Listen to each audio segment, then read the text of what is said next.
Sorry to disturb you, but we seem to have run into some trouble. Evidently so. Don't worry, I'm not about to leave you to fend for yourselves. I'm not that kind of boss. And it would go against the Curatorium's labor policy. I'm sorry? What did you hear me say? I wasn't talking about labor policy. Wait. How long have I been standing here? Not long. You just appeared by the door a moment ago.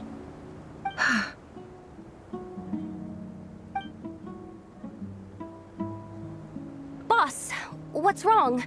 You look like you've seen a ghost. We've been tricked. We never left at all. Somehow I hallucinated that whole scene back inside the office. Hallucinated? But how? How indeed. This place should heed my will alone. All thoughts and actions that occur in here are just a result of pawns moving across the chessboard in a carefully calculated manner. And nobody has access to this chess set but me. So you control everything in here? More or less. But yes, it's a special technique of mine. Has anything like this ever happened before? Only once. It was the first time I used the chess set. Is there any similarity between what happened then and what's happening now? I suppose my thoughts are a little turbulent, which was also the case my first time. Is there anything I can do to help? The first clause of your contract clearly states that I only need your help with things that I'm too lazy to do myself. Meaning, you're not feeling lazy right now? Meaning, this is not something Yehoda can help with. The chess set is a personal treasure that I alone understand. I must be the one to find our way out of here. Boss, it's fine. Really. Let me do something useful. Oh, listen to you. Whatever would I do without you, Yehoda? What? Really? Yes, really. Where would I ever find another employee as obedient and servile as you? God forbid anything ever happens to you.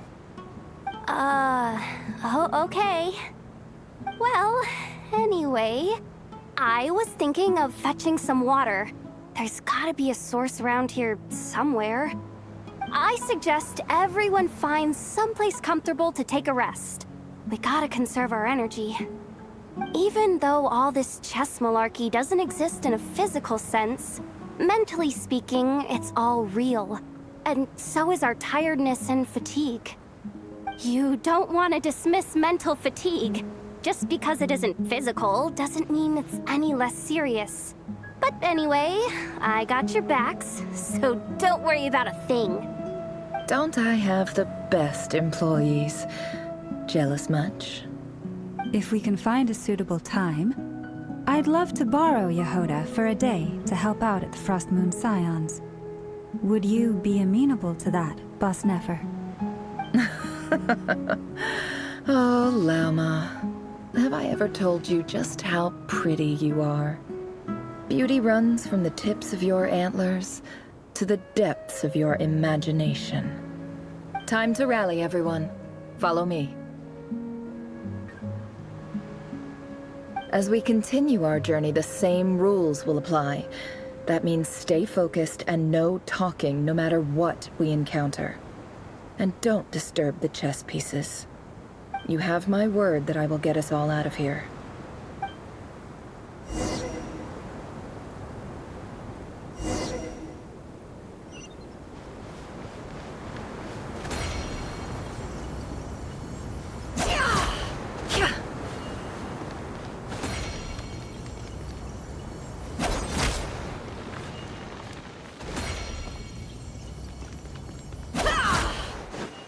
This place looks familiar. That's not a good sign. There's... I wasn't expecting visitors at this hour. Wait, is that? Oh, it's him. There you are. Sinue's been looking for you all day. I think he has some news for you. Oh yeah? What were you doing just now, Uncle Retinue? Hiding away some more loose change? I know I saw some Mora. What do you mean, loose change? Oh, come on, I'm too old for this. Just pretend you saw nothing.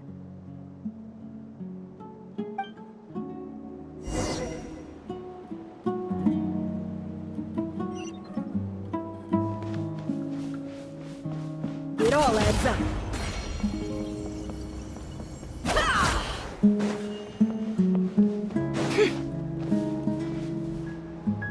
Hey, kid.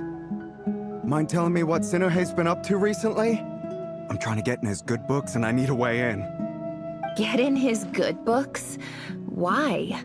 What do you want with my dad, Uncle Apepi? I've written a new song. I was hoping to showcase it at the next festival, but I'll need his approval. A new song, huh? I'd love to stay and listen, but unfortunately, Uncle Retinue says my dad's looking for me. Well, there's plenty of time and I'm not going anywhere. See that pile of stones? I'll be sitting there warming up my vocal cords. Come find me when you're done. Pile of stones. Got it.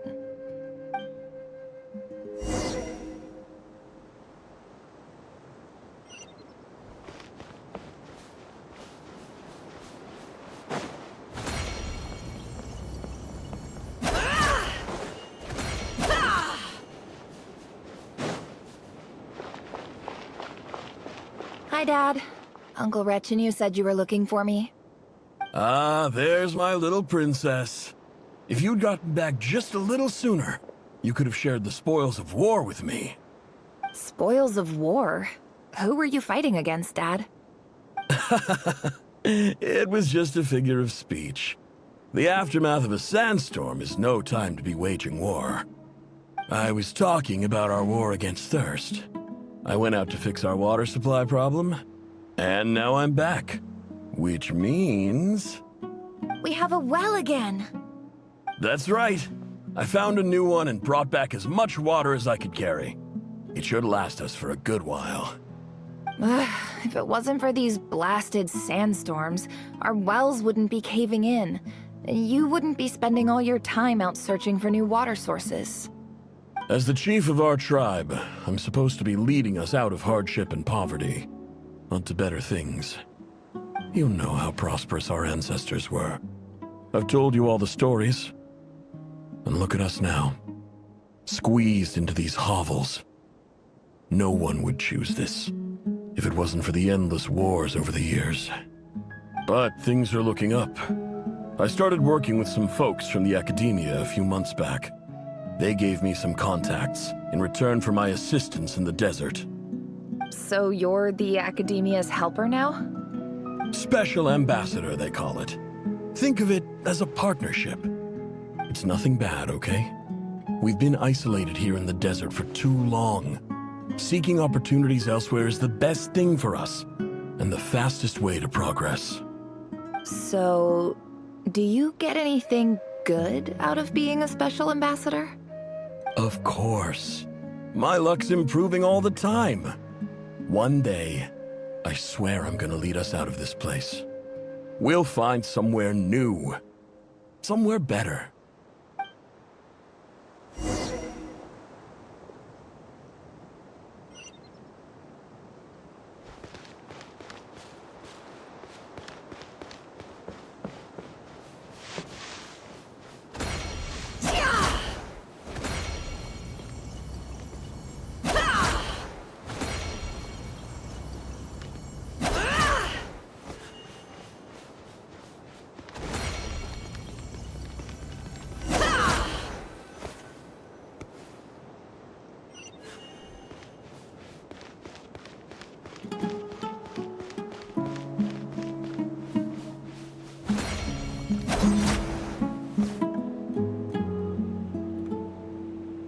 That's our well, and you know it. You stole from us. Well, you've gone from chief to thief, and now you have to face the consequences. Did you really think you could take our water without permission and get away with it? You're either brave, stupid, or both. And that special ambassador act? Yeah, nice try! We spoke to the academia. They said it was all news to them. You're a liar and a cheat!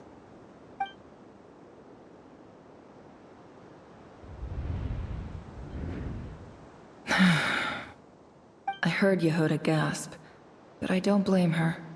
Most people are terrified by the sight of blood.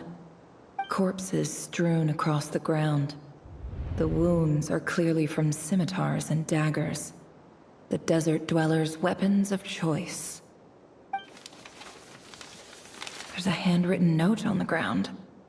Let's see what it says. Halil, this is Sinuhe, chief of the Shimti tribe. Surely you remember me. I was the one who helped you and your colleagues avoid the quicksand in the desert. This is my second time writing to you. I assume my last letter must have gotten lost in the mail, as I didn't receive a reply. I hope this one makes it to you safely. I'm writing to you because I need some help. That sandstorm the other day completely blocked up our well, forcing me to look for another water source in Iab and Unut territory. It was a matter of survival. Praise the gods. The well of the Iab tribe was intact. It was my last resort. I drew what water I could and left, but not without being spotted. I fear they will retaliate. You told me to write to you if I ever needed help. You said you'd be my ally in the academia. I urgently need you to formally recognize my title of Special Ambassador and send some of your people to assist me for a few days. It's the only way I can convince them that this was the academia's decision and prevent them from retaliating. This is an emergency. Please send help as soon as possible. Looks like this letter never got sent. The writer died a grisly death, and the letter was trampled into the ground. It's badly defaced. Some parts are barely legible. What a ridiculous lie the surviving Shimti tell. Their whole village was butchered over a sip of water.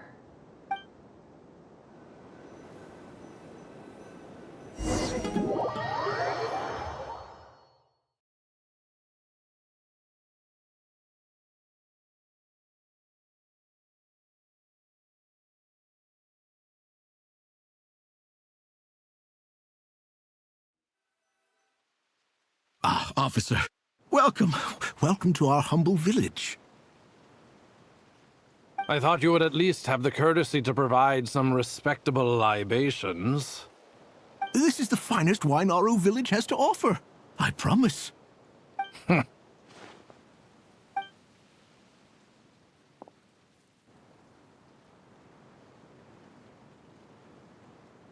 The Academia has agreed to reserve a single space for a candidate from your village. But I remain skeptical of this entire endeavor. I highly doubt anyone in this desert possesses serious academic potential. Please, have faith. If not in us, then in our god. The child we found shows great promise. I beg you, take her away from this place. Give her a chance. Don't let her talent go to waste. I don't recognize her. New arrival? She showed up here a few days ago and we took her in. She's a really bright kid. Please help. I'm begging you. So, where are you from? Nowhere special. Just a sand dune. What about the rest of your family? How many of you are there? Just the one. It's only you? Correct. So, no brothers, no sisters, no mother or father? Any who have slept on a bed of sand, I call my brothers and my sisters. Apart from that, I have no family. All right. Get over here. Sign your name on the form.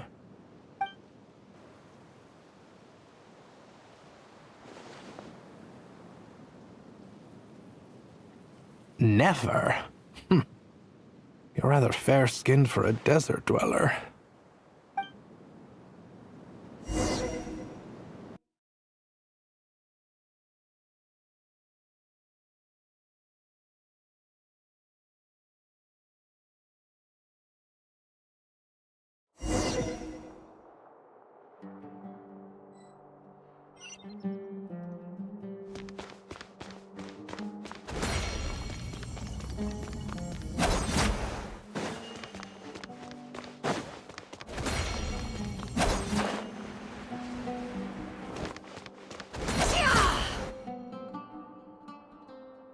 Nefer, this term's assignments have been issued already.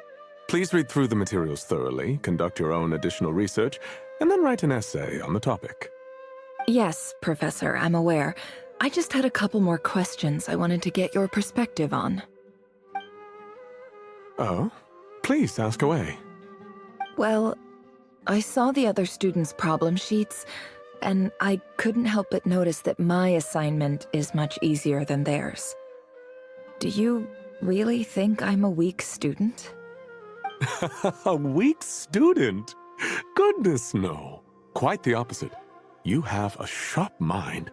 Almost too sharp. I think what you're saying is, a weak student wouldn't have noticed the discrepancy. And if they did, they certainly wouldn't complain about the lighter workload. You see, sharp as they come. You see things the way they are. And I'm sure you know why they're like that. Because of where I come from. Because I'm different. I'm sorry, Nefer. I don't like it any more than you do. It's just... Anyway, you said you had a couple of questions. What's the other one? I wanted to check... If someone sent me a letter to the academia, where do I go to collect it? Ah, your family wrote to you.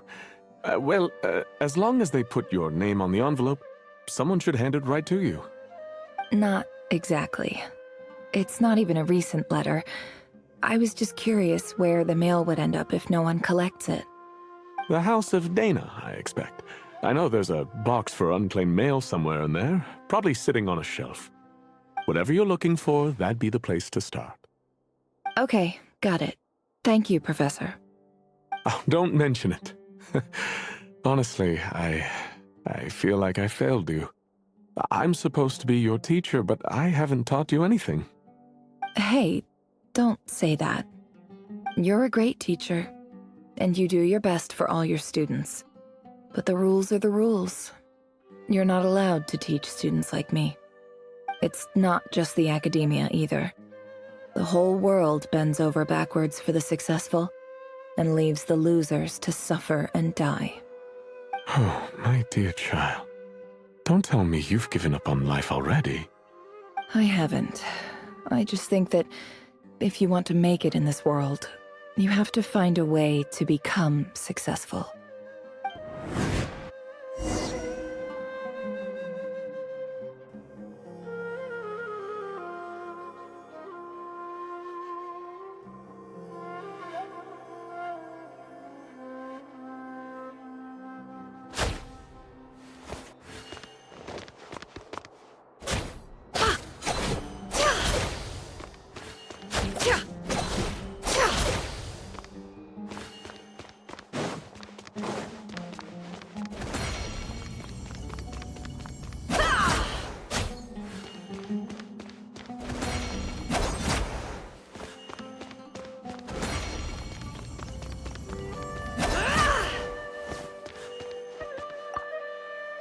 This must be it. A big cardboard box full of unclaimed mail. And probably some letters that ended up here by mistake, too. Let's take a look.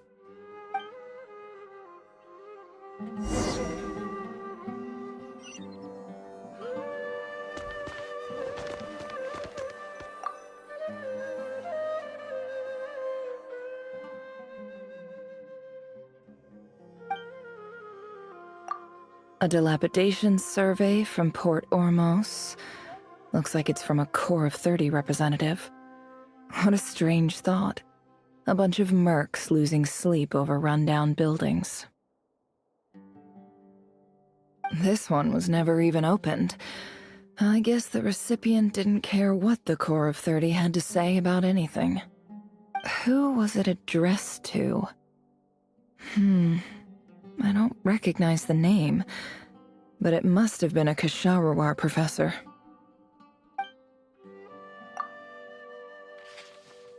This one is addressed to the Immorta Sage.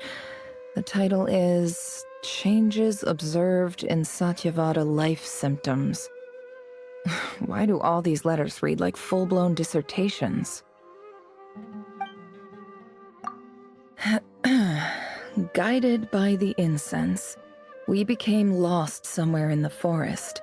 All the barriers between levels of consciousness disappeared as our minds soared around in circles, looking for a branch to seek refuge on.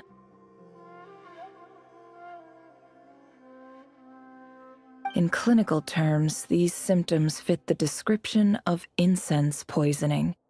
The Immorta Darshan strictly prohibits the use of hallucinogenic substances, but I believe there are still people getting away with it. For example, my neighbor who always breaks out into song and dance after using incense. This seems like something the academia would want to know about. Why wasn't it collected?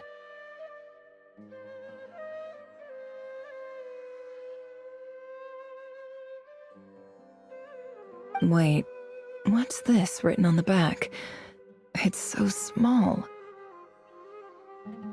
The note says, "The sender authored this letter while under the influence of mushrooms. I would send it back, but no return address was provided. Stamped by the Grand Conservator of the House of Dana."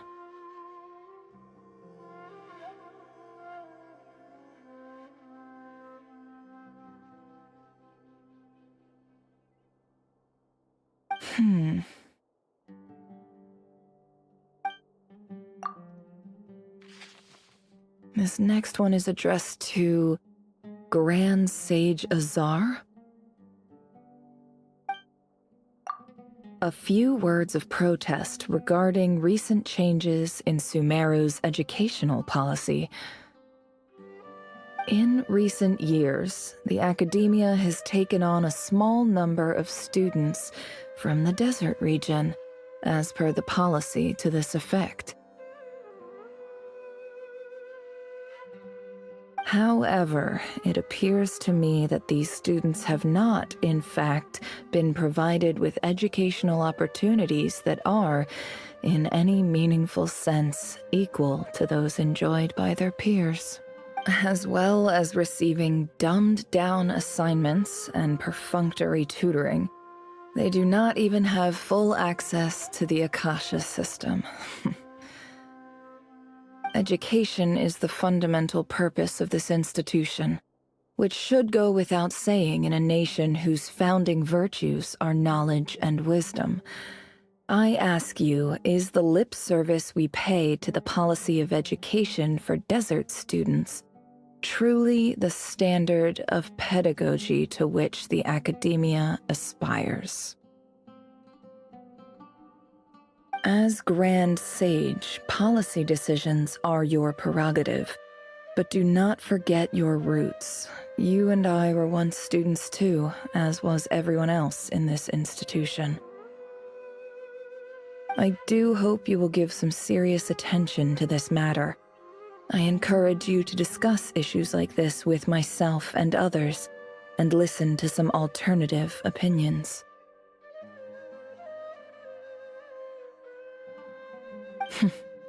Great letter. Shame it didn't get to where it needed to go. And the sender is... Huh? Sage Cyrus of Spontamod. I didn't realize anyone else even knew how bad students like me have it in this place. So this is where letters from the Sage of Spontamod end up? Nice one, Grand Sage. Really enlightened leadership. Whatever. This isn't what I came here for. Moving on. I'm not exactly holding out hope that a letter sent from the desert would even make it here. But if it did, where else would it end up if not in this box? I can't believe how much discarded mail there is. Must have been years since someone last went through it all.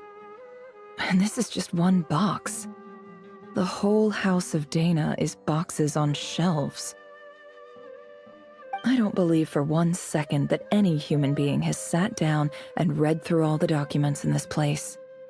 Who has that much free time on their hands?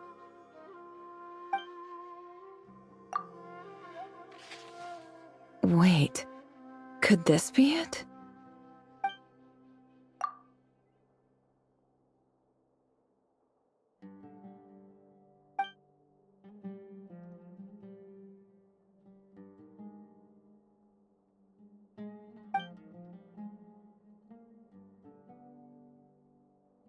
Greetings, Halil. My name is Sinuhe, chief of the Shimti tribe. I was the one who came to you and your colleague's aid when you ran into trouble in the Great Red Sand.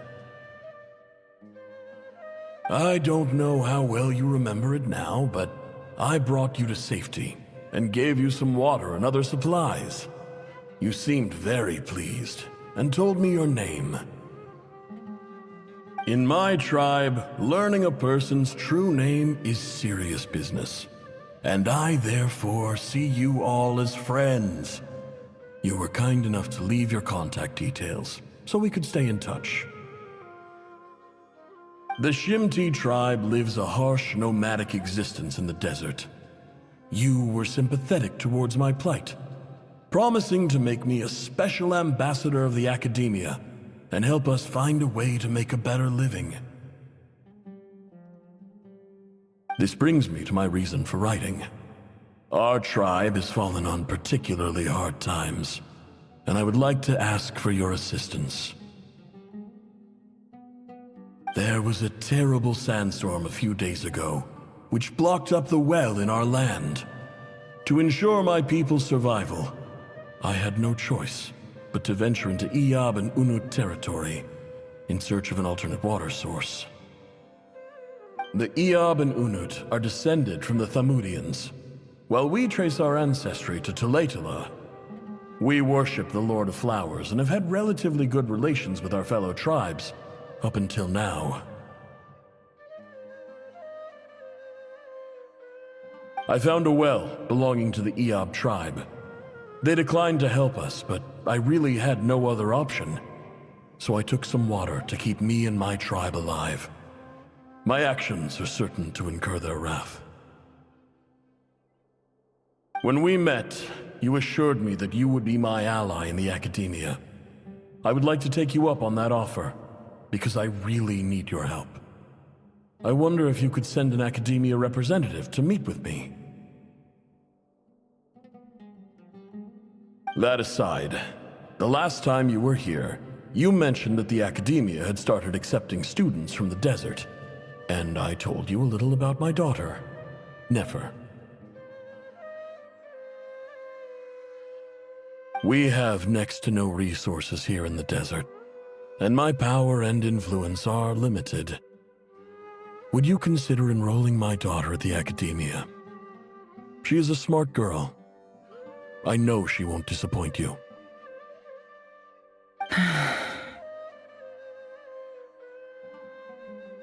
From the outset, the academia never took you seriously. Those things they promised were just empty words. I doubt they even remember the name Sinuhe. And you were so emphatic that your luck had finally changed for the better. You swore you'd lead us to a better place one day. You spoke with such conviction, like you were the most powerful chief in the whole desert. You liar. You lied about everything. You promised the world and delivered on none of it. And who fell for it? Just me, by the looks of it. Despite your best efforts. Which makes you a pathetic liar. You weren't even any good at it. I think I'll take over from here. Let me show you how it's done.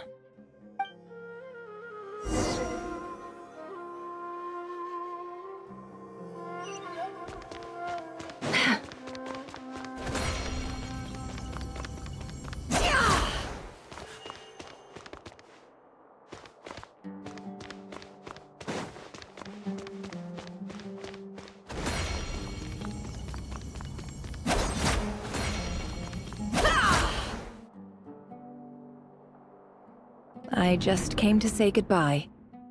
Thanks for everything you've done for me in my time here.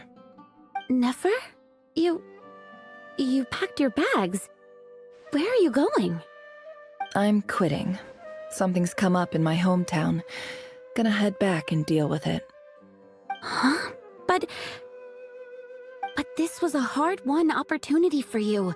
You know that better than I do. It was, but it doesn't matter. I have more important things to deal with, and they can't wait. Oh, and I didn't want to overfill my bags, so I left some incense on your desk. What's wrong?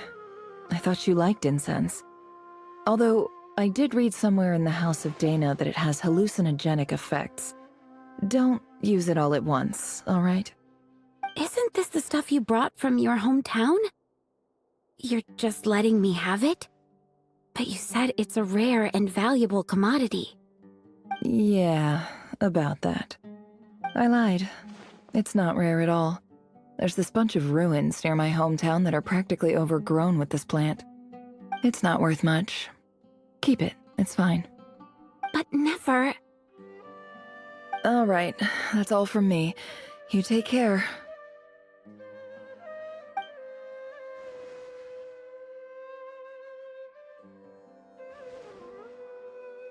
Don't forget me, okay? I mean, we're more than just classmates, right? We're friends. Yeah, I'll remember you. I lied again. That incense is worth a fortune, and it's a rare find even in those ruins. And as for remembering her, I have far too much to do when I get back. No time to reminisce. I'll be lucky if I even make it through this alive. But either way, I expect I'll forget you pretty quickly.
It's a pleasure to meet you, Mr. Arif. So, what does the Academia want? Since they've sent their special ambassador, I assume there's a big business deal to be made. If not, I'd be very disappointed. Please, sir, lower your blade. You're lucky I'm the one they sent.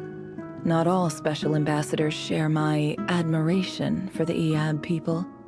The ever-shifting balance of power in the desert reduced the once great civilizations of this region to rubble and sand. But the story of the Iab has a very different trajectory. Others grew weak, but you grew strong, beginning in obscurity and moving to prosperity. You're the only ones who defied the trend. Huh. So, you do know who you're dealing with? This well is the perfect symbol of your strength, is it not? It used to belong to the Unut, but it looks like you have control over it now. You're not wrong. But I'm sure you didn't come all this way just to flatter us. Of course not. I came to bring you some very good news. Some information that recently came to light, which might just be your ticket to freedom. Records uncovered by the Vahumana Darshan show that a certain well currently under Iab control is built on top of some ancient ruins. These ruins are of great archaeological interest to the Academia.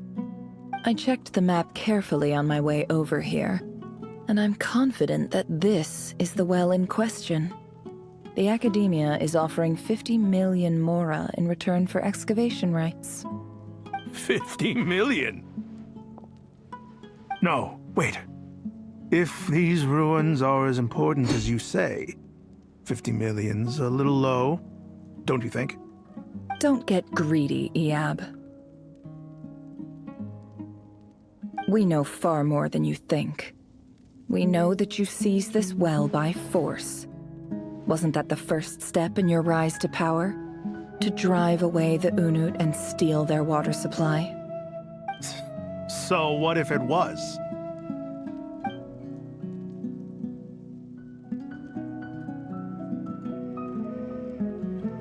Don't worry.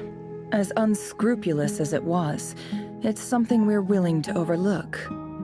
The Academia is only interested in dealing with the de facto power holders in the region. I hope I am making myself clear. And I hope your words are the truth.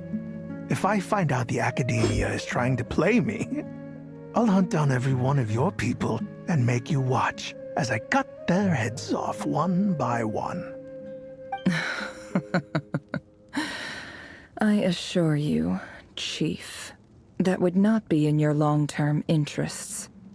You don't want to make an enemy of the Academia. You see how I'm dressed, don't you? I appreciate that you've never been to the rainforest, but surely even you recognize an ambassador's attire when you see it. And what does a barbarian like you have to lose anyway? You really think the Sumeru Academia would bother to come all this way just to lie to you? We have more important things to worry about. All right, I take your point. The Academia is the highest authority in the land. I'm sure you're trustworthy people. In that case, we have a deal. We will sell you the excavation rights. I'd like to thank you, Ambassador. This is good news indeed. Excellent news. In fact, it calls for a celebration. Would you do us the honor of staying a while and enjoying some Iab hospitality? Gladly. I am partial to wine myself, and I trust you are as well. So let's indulge in a few drinks together, in celebration of this momentous occasion.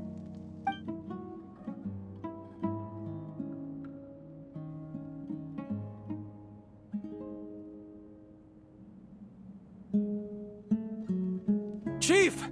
Chief, it's an emergency! It's the Unut. They've taken the well. What? Well, don't just stand there. Take it back. Yes, Chief. I have every confidence in the Iab's military superiority, and yet... What is it? The Unut's response was alarmingly fast. The day after we reach a deal, they seize the well. This can't be a coincidence. Perhaps there is a traitor in your midst. I don't think so. I am obliged to remind you, Chief, that the Academia will only deal with the de facto power holders. If you cannot regain control over the well, I'm afraid you won't see a single mora of that 50 million. No! Please, Ambassador, just give me some time. I swear the Unut will not get away with this. That well is ours, and so is the mora. Glad to hear it. I will wait here for an update. If there is a traitor, I will find them. In the meantime, make yourself at home. I'll report back as soon as I have an update. Much obliged. Wow. All it took was a few words and I've got him wrapped around my finger. What an amazing feeling. So, in summary, Ambassador, the Academia would rather negotiate with our tribe instead of the Iab, yes? The Iab are ruthless murderers who don't listen to reason. And now they have the gall to interfere in our research projects in the desert region. So let me ask you, Chief, if you were the Academia, what would you do? Kill them all. Of course. Precisely. The Academia does not tolerate those who stand in our way. The EAB have held back our academic pursuits for too long, and our patience is wearing thin. At the same time, there is simply no way that the Academia can be seen to be intervening in desert affairs. I'm sure you understand where I'm coming from. We have our own rules out here.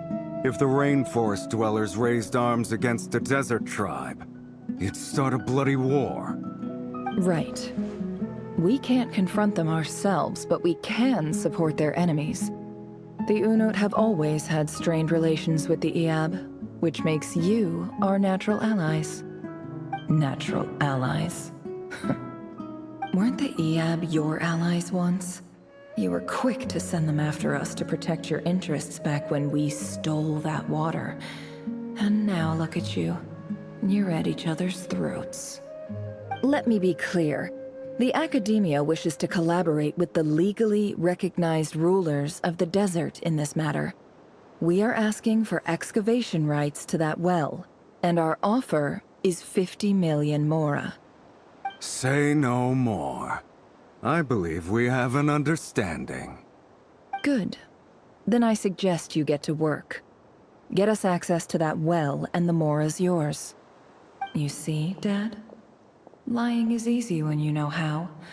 People will believe anything.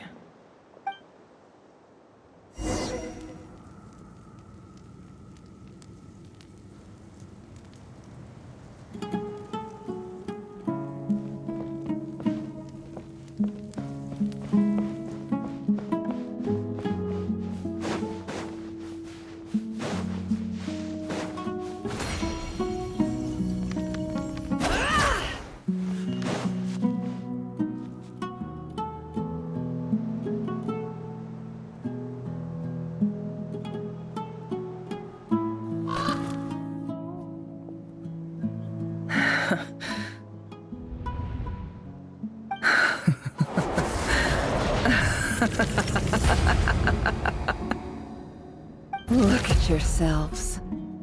You may be vile, savage monsters, but your butchered bodies bleed like any others. You're no different. You're nothing special at all.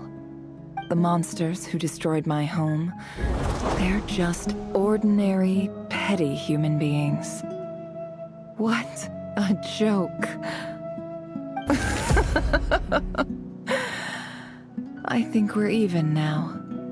Maybe I've even done the desert a favor. It's a better place without all these people around. Oh, Sinuhe, my gullible fool of a father. Perhaps if you'd been as ruthless as I was today, our tribespeople would still be alive. In this dog-eat-dog world, a chief needs to be tough to survive. But you couldn't do what had to be done. So I did it for you. Nefer, it's okay. All of this is in the past now. I believe I remember you promising to remain silent. Yeah, but even so... Yehoda, is there anything you can do to ease the tension? Alright, time for a sharp turn onto a completely different topic. So, anyway, that's enough of that. When are we getting out of this place? Feels like we've been walking forever. I'm getting pretty tired. Oh, Alma, you tired? Yes. If we can find somewhere to sit down, I could certainly do with a rest. It's not far now. There should be a temple just up ahead. Yes. Really? A temple? That's where this story ends? I guess that's how things go in the desert.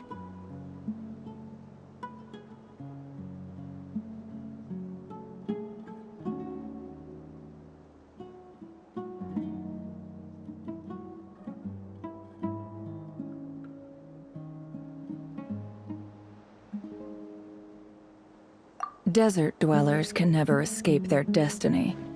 Or so everyone says.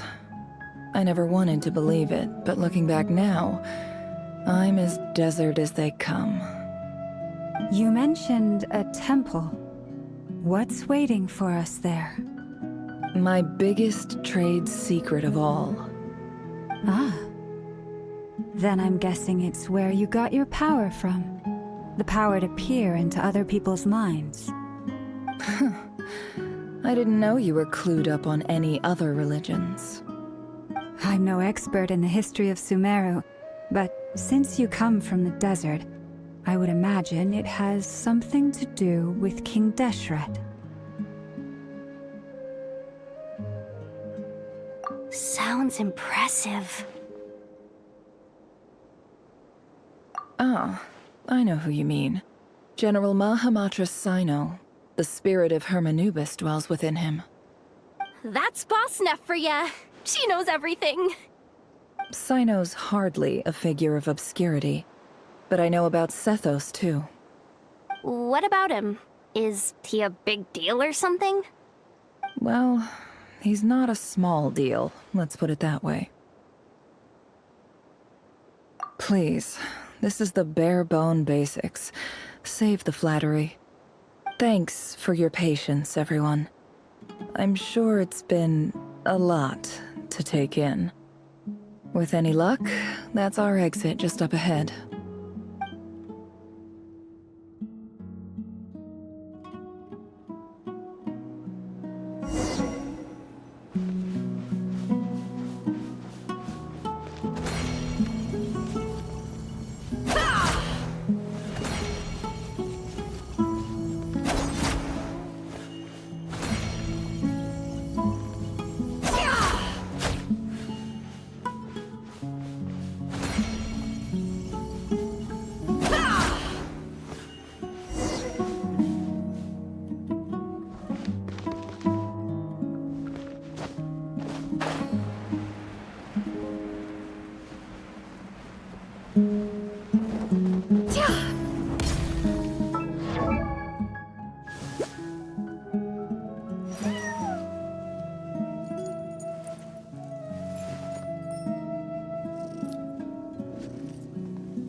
I'm totally out of my depth here.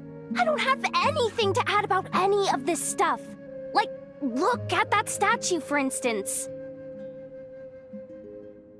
I want to do the whole name-dropping, this girl knows her stuff thing too, but I've never seen anything like it before. A statue with the head of a bird. That's Thoth, the Ibis King, one of the 7 pillars of King Deshret. The legends say that he, the Crocodile King, and the Goat King were the 3 retainers of King Deshret. Let's take a look.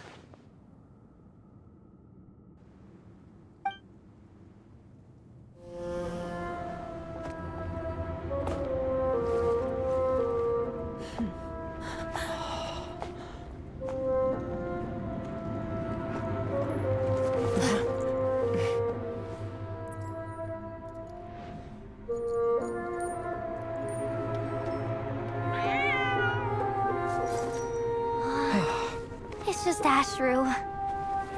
So, all is well?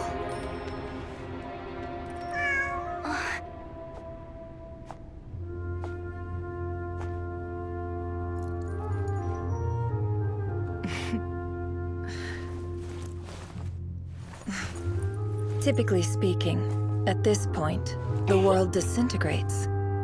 Then we find ourselves back in the outside world. Besides, these are my memories. There's nothing to fear. You're sure? Of course. It's almost over.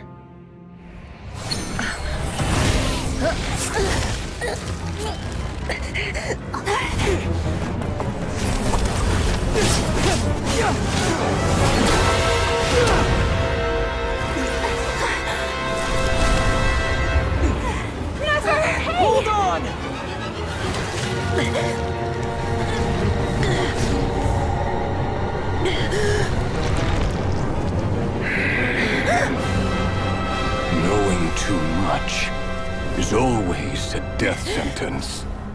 Speak for yourself.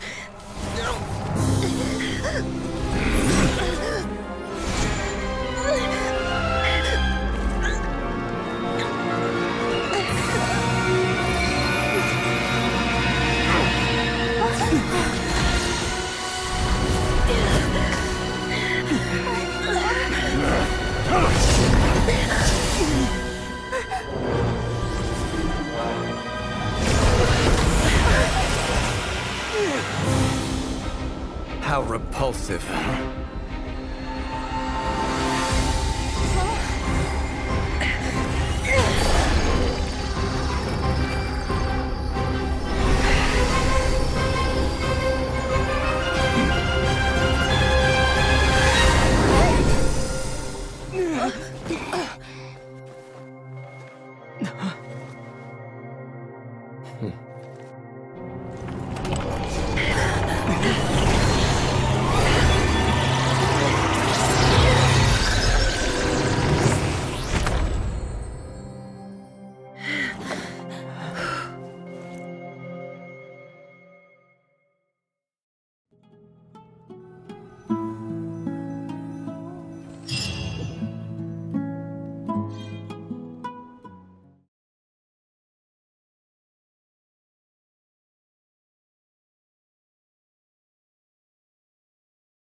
Timed that pretty well, didn't I?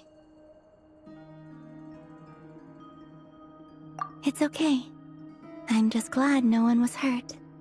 Paimon noticed you doing something too, Dainsleif. Were you helping get them out?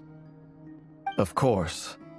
When I asked Nefer to conduct this investigation, I was not naive to the dangers involved. I had a duty to ensure your safety. Good to know your sense of justice is still intact after all these years. I take that to mean that you saw the truth. That comes as a great relief. I certainly did. And thanks to your help, I also managed to trap Rerir inside the chess set. Whoa, really? How'd you manage that? Well, to be honest, I sensed that something was wrong long before we made it to the temple. By using this fragment to probe into Rerir's past, well, the monster formerly known as Rerir, it seems I alerted him. I was tracking him, then he caught on and started tracking me too. Can't say I'm surprised. But how did he track you through your thoughts alone? That shouldn't be possible. Rerir was a secret agent who reported directly to the Vinster King. He is an expert at finding a trail and hunting down his pursuers. No wonder. He infiltrated the chess set, read my thoughts, and built a new virtual chess set inside of it. That's why we weren't able to leave at first. Speaking of your chess set, it's quite a remarkable item. Would I be right in thinking you have some connection to King Deshret? You overestimate me. I only have a connection with one of his underlings, the Ibis King. You all saw how this came to be.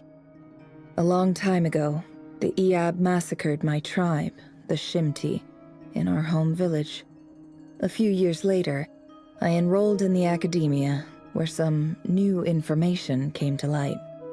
The Unut and the Iab fought a bitter battle over the rights to a well, all for the sake of a non-existent 50 million Mora.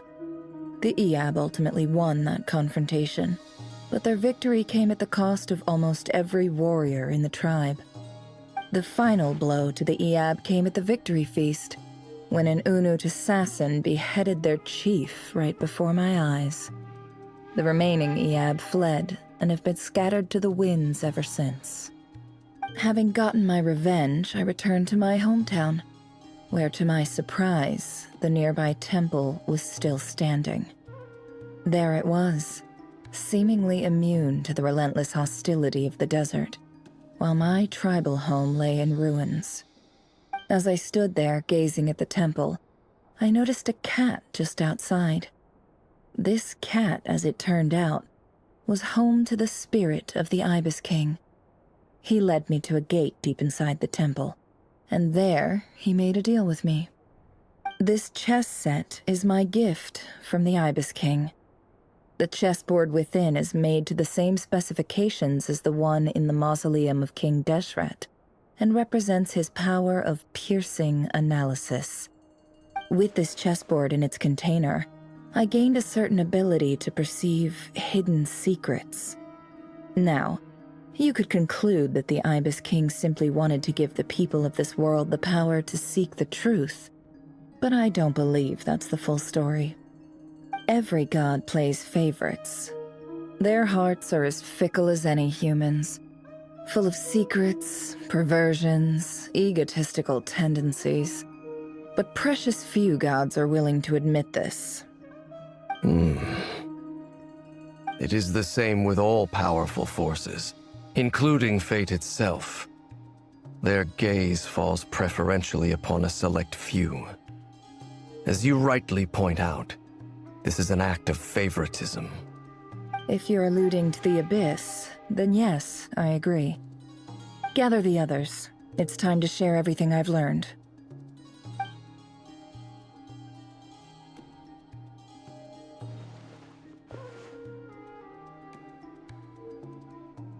Thank you all for being here. As promised, I did some further investigating into the Raker of Solnari's background. I am pleased to report that the investigation has been most fruitful indeed. The Raker of Solnari, real name Rerir, was once a Conrian subject who served the Vinster King. I will now share the important details of his story. Please save any questions or comments for the end.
So that's why he's so obsessed with the moon. A tragic tale, to be sure. But it does not excuse his many transgressions. No matter how much Rerir suffered in the past, the fact remains that he is what we know today as the Wild Hunt, wreaking havoc upon innocent lives in Notcry. He becomes more dangerous with each passing day. If left unchecked, it is simply a matter of time before all of Tevat suffers the consequences. This is a threat that the Knights of Favonius cannot ignore. A question for Miss Columbina. Forgive me if this is presumptuous, but have you ever seen the spatial gateway that appeared in Rerir's memory? Never. But I have heard stories of something called the Moon Gate, and this seems to fit the description. Miss Lama, any thoughts on this? In the lore of the Frost Moon Scions, the moon is believed to hold many secrets. Some sources speak of ancient knowledge, others of a gateway to the unknown. The term Moon Gate is one I have heard before, but as is the case with all of our legends, there are no records of any first-hand witnesses. we cannot know whether it truly exists. Then back to Miss Columbina. As a moon goddess yourself, do you have some idea of where the moon gate leads to? Not at this stage, sorry. I do hold the power of the Frost Moon, and my strength is recovering well. I can sense that the gate would open at my command, but... But there's more to the power of the Frost Moon than that? Yes. A moon goddess has the right to open the moon gate, since it is a path to the moon. But as Nefer mentioned, holding open a spatial gateway takes a huge amount of power. And right now, I need to conserve my energy to fight the Rayhir of Solnari. I'm afraid this is one mystery we may have to leave unsolved for now. I agree. Better to save your strength. But if you'll humor me for a moment, I have a bold conjecture of my own regarding the world beyond the gateway. I highly suspect that neither Tholindis nor Rerir made it through unscathed. The evidence pointing to this is the fact that the Rayhir of Solnari exists in the form of countless fragments. With the abyssal power he wields, no ordinary foe can touch him, let alone tear him to shreds. And yet, the wild hunt proliferates wherever his scattered fragments lie, drawing hordes of monsters to many different locations across the land. So your theory is that Rerir was physically torn to shreds by some powerful force? Hence, why the Wild Hunt is a distributed phenomenon, rather than a unified one? Makes sense to me. Explains why the Wild Hunt is so pervasive, and why he's been trying to piece himself back together. He was whole to begin with, and he wants to be whole again. Without the power of the Abyss on his side, he almost certainly would have perished the moment he was torn apart. But the Abyss, much like a curse, has kept him alive. I could not agree more. The power of the Abyss is most surely a curse. It is a compelling explanation, and one that accords with my present understanding of Abyss creatures. Whether the life form in question is primitive or advanced, if a curse has extended its lifespan unnaturally, it will continue to survive in spite of everything. This raises some interesting questions. I will run some experiments and see if there is any validity to my suspicions. That being said, regardless of whether my research bears fruit, I would like to thank Miss Nefer for conducting such a thorough investigation. Already, it has greatly enriched my understanding of the entity we face. My pleasure, Mr. Albedo. I too hope that the information I have shared today proves useful as we look to formulate the next stage of our plan. Hey! What is it, Dainsleif? You look really upset! It's just... when I think of the man I once knew as Rerir, I struggle to understand why things had to turn out like this. The two of you used to be friends, didn't you? I don't know if these words will bring any comfort, but my heart goes out to you. Mine too.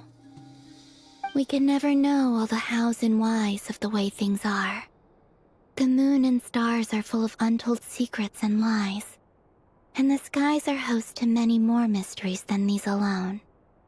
Yet, none of that can begin to compare with the complexity of human life. Those are the first comforting words I've heard in a long time. Thank you, both. Well, I think this is a good place to end today's meeting. I'm sure Nefer needs some time to recover. She's been through an awful lot today. That's very thoughtful of you, Lama. Of course. Sounds good to me. Take some time to rest and digest before we reconvene to nail down a plan.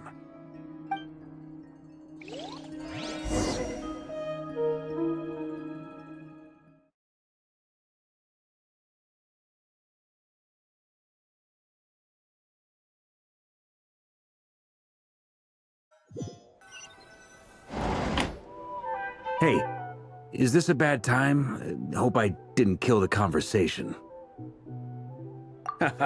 No need. Come on, let's talk outside.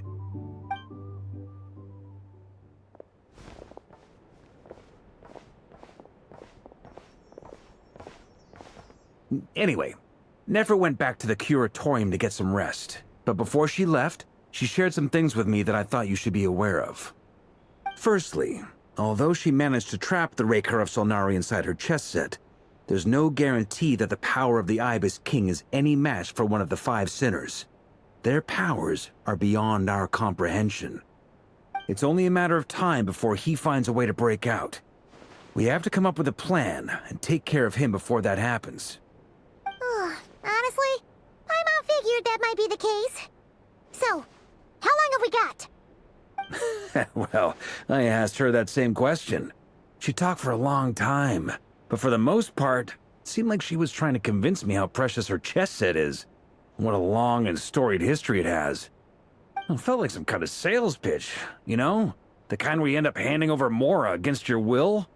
Anyway, after all that, she finally answered the question. 2 days, at most. 2 days? Holy moly! Can we even recruit enough help in that time? That remains to be seen. Which brings me to the second issue. Dainsleif is obviously conflicted about this whole thing. But given how little time we have, there's no way we can pull this off without his help. You have some history with him, right? Do you think maybe you could talk to him for us? Great. I appreciate it. All right, on to item 3. So, Albedo, Durin, and I put our heads together and came up with a plan. Can't promise it's gonna work yet, but at least it's a start. We figured we'd bounce the idea off you first. We'll explore it further once everyone's recovered. Oh, Paimon's dying to hear this. All right, so here's what we're thinking.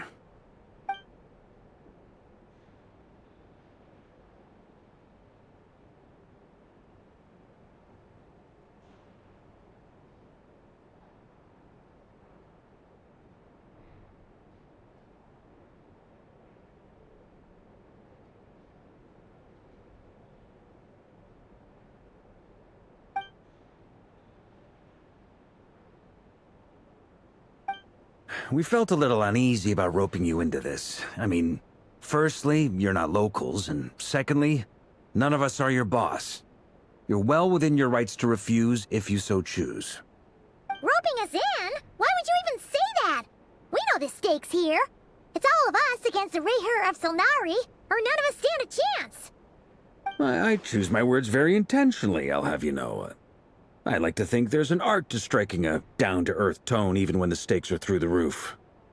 Sir Varka, I have a few thoughts about this plan. I'm all ears. I think we can be more flexible with how the roles are allocated. In my view, the most sensible lineup would be like this.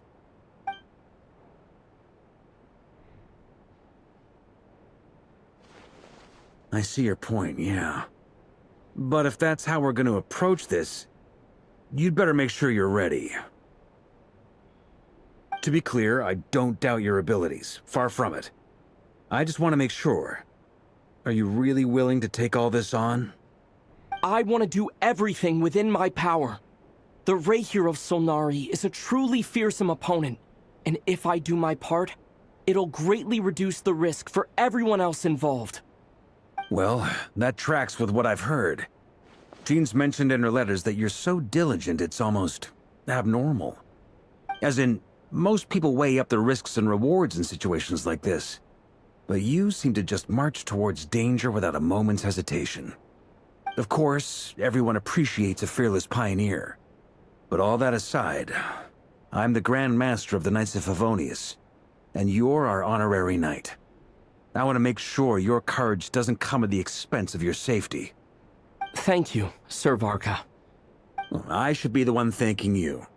It means a lot to have you on board. I'll give some serious thought to your suggestions.